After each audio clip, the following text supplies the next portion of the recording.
Hi friends, this is DP and you are watching MP study point. दोस्तों, इस समय नेपाल ने एक बहुत ही बड़ा ऐतिहासिक काम करके दिखाया है। एक ऐसा काम जो दुनिया में अब तक हाल ही में कोई नहीं कर सका है। और दोस्तों, नेपाल ने जो ये कारनामा किया है उसे देखकर पूरी दुनिया यही कह रही है कि हमें नेपाल से कुछ सीखना चाहिए। तो चलिए दोस्तों, देखते हैं कि नेपाल ने ऐसा कौन सा ऐतिहासिक काम किया है जिसके चलते इंटरनेशनल स्तर पर नेपाल की तारीफ की जा रही है और दुनिया एक ही बात कह रही है कि हमें नेपाल से कुछ सीखना चाहिए। तो दोस्तों, हम पूरी चर्चा करेंगे। आप वीडियो के लास्ट तक बने रहें। साथ ही अगर आप इस चैनल पर नए हैं तो चैनल को सब्सक्राइब करके बेल नोटिफिकेशन ऑन कर लें ताकि इस प्रकार की प्रत्येक अपडेट आप तक पहुँच के सबसे पहले। तो दोस्तों, सबसे पहले मैं आपको बता दूं कि नेपाल ने जो ऐतिहासिक काम किया है ये टाइगर की संख्या को लेकर किया है, टाइगर्स की आबादी को लेकर किया है। जी हाँ दोस्तों, एक समय ऐसा था जब नेपाल में टाइगर विलुप्त होने की कगार पर पहुंच चुके थे। लेकिन दोस्तों, उसके बाद नेपाल ने ये महसूस किया कि हमें जैव विविधता को बचाना होगा और टाइगर की संख्या जो हमारे देश में लगातार खत्म होती जा रही है और विलुप्त होने के कगार पर है, तो हमें इसके लिए कुछ करना होगा। हमें ऐसा कुछ करना होगा जिसके चलते हम अपने देश में टाइगर्स की संख्या बढ़ा सके, क्योंकि दोस्तों जैव विविधता के लिए ये काफ़ी ज़रूरी होता है। उसके बाद दोस्तों, टाइगरों को बचाने के लिए नेपाल ने बहुत ही अच्छे प्रयास किए, जिसमें अगर हम बात करें तो जो अवैध रूप से टाइगर्स का शिकार किया जाता है, इसके अलावा कुछ लोग ऐसे भी हैं जो टाइगर्स की तस्करी करते हैं, चंद पैसों के लिए टाइगर को बेच देते हैं, लोग मार भी देते हैं। उन्हें रोकने के लिए नेपाल ने कड़े कानून बनाए और सख्ती से इसका पालन भी किया। और देखते ही देखते दोस्तों, आज एक अच्छी रिपोर्ट निकल के आ रही है और नेपाल ने एक बहुत ही बड़ा आंकड़ा छू लिया है टाइगर की संख्या को लेकर।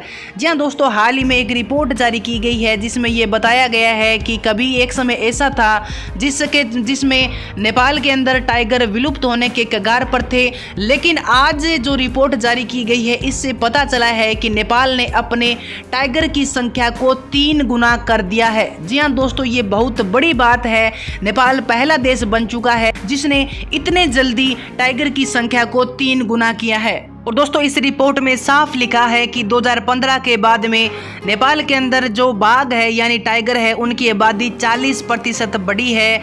और इसके अलावा 2009 के बाद अगर हम अब तक के लिए बात करें तो 190% की वृद्धि हुई है नेपाल में टाइगर की संख्या को लेकर। और कुछ हफ्ते पहले राष्ट्रीय बाघ और शिकार सर्वेक्षण के परिणामों से पता चला है कि नेपाल में जंगली बाघों की संख्या 3 गुना हो गई है। और दोस्तों, ये सब संभव हुआ है नेपाल के कड़े कानून को लेकर। जैसा कि मैंने आपको बताया कि नेपाल ने अपने बाघों की संख्या को बढ़ाने के लिए और टाइगर को बचाने के लिए अवैध शिकार और अवैध वन्य जीव व्यापार को रोकने के लिए बहुत ही बड़े प्रयास किए थे, जिसमें नेपाल को बहुत बड़ी सफलता मिली है और नेपाल ने ये कारनामा करके दिखाया है। और दोस्तों, WWF नेपाल के कंट्री डायरेक्टर गाना गुरुङ ने कहा है कि ये संरक्षण जीत स्थानीय समुदाय, युवाओं, प्रवर्तन एजेंसी और संरक्षण भागीदारों की राजनीतिक इच्छा शक्ति और ठोस प्रयास का परिमाण है।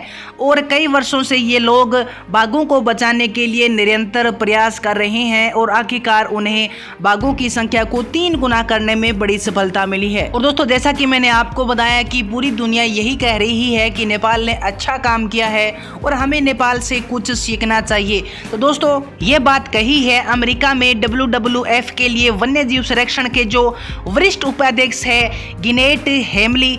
उन्होंने कहा है कि नेपाल ने जिस प्रकार अपने बाघों की आबादी को बढ़ाया है और एक अनुमान से ज़्यादा करके दिखाया है, तो इससे ये स्पष्ट हो रहा है कि अगर किसी देश में कोई वन्य जीव प्रजाति विलुप्त होने के कगार पर है तो हम अपने प्रयास से उसे बचा सकते हैं। ये प्रूव करके दिखाया है नेपाल ने, इसलिए हम नेपाल की तारीफ करते हैं और हम भी अपने बाघों की संख्या को बढ़ाने के लिए और बाघों को बचाने के लिए नेपाल की तरह अच्छे प्रयास करेंगे। और हम तारीफ करते हैं नेपाल की, जो नेपाल ने ऐतिहासिक काम किया है बाघों की संख्या को लेकर। तो दोस्तों, नेपाल ने टाइगर्स को बचाने के लिए और उनकी संख्या को बढ़ाने के लिए जो कदम उठाए हैं और जिस प्रकार नेपाल ने ऐतिहासिक बदलाव करके दिखाया है, इस बारे में आपकी क्या विचार है?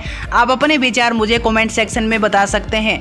तो दोस्तों, आज की वीडियो में इतना ही। अगर ये वीडियो आपको पसंद आए तो अपने दोस्तों के पास जरूर शेयर करें। चैनल पर नए हैं तो चैनल को भी जरूर सब्सक्राइब करें ताकि नेपाल से संबंधित प्रत्येक अपडेट आप तो पहुँच के सबसे पहले